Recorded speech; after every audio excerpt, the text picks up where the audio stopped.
Growing anthuriums in water looks simple, but if you don't understand a few important things, the roots can quickly rot and the plant may stop flowering completely. Let's see how to transition them to water. First, choose a healthy anthurium plant. Plants with strong roots and healthy green leaves adjust to water much faster. Carefully remove the plant from the soil and gently wash the roots under running water. Make sure no soil is left stuck between the roots because leftover soil can rot in water later. Now place the plant in a glass jar or vase. But here is something important.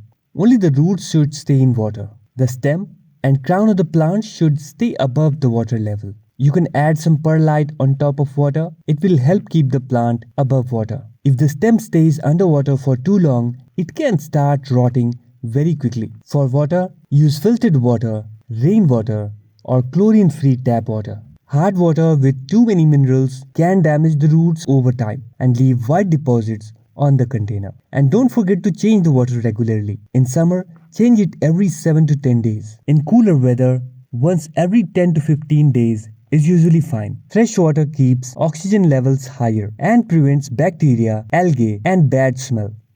Now let's talk about light, because this is where many people go wrong. Anthuriums love bright indirect light. Keep them near a bright window, but avoid harsh direct afternoon sun. Too much direct sunlight can burn the leaves and fade those beautiful red flowers. But if the plant gets very low light, it may stop flowering completely. So bright filtered light is the sweet spot. And speaking of flowers, a healthy anthurium can still bloom in water.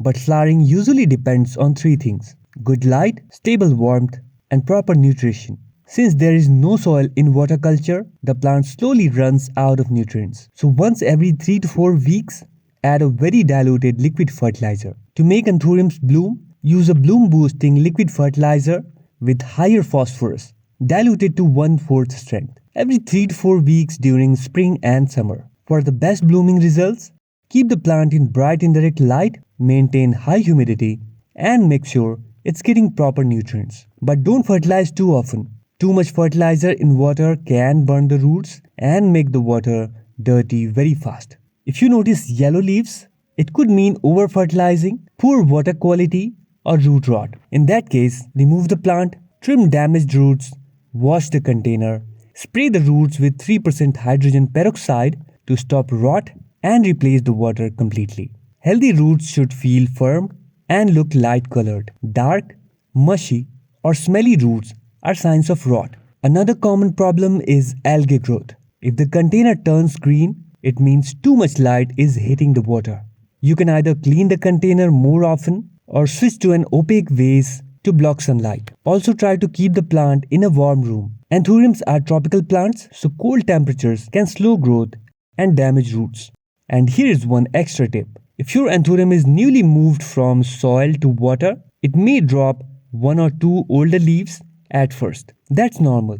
The plant is simply adjusting to a new growing environment. Once it adapts, you'll start seeing fresh roots and healthy new growth. And honestly, watching those roots grow in clear water looks incredibly satisfying. Hope you liked the information. Give this video a thumbs up and subscribe for more houseplants care videos.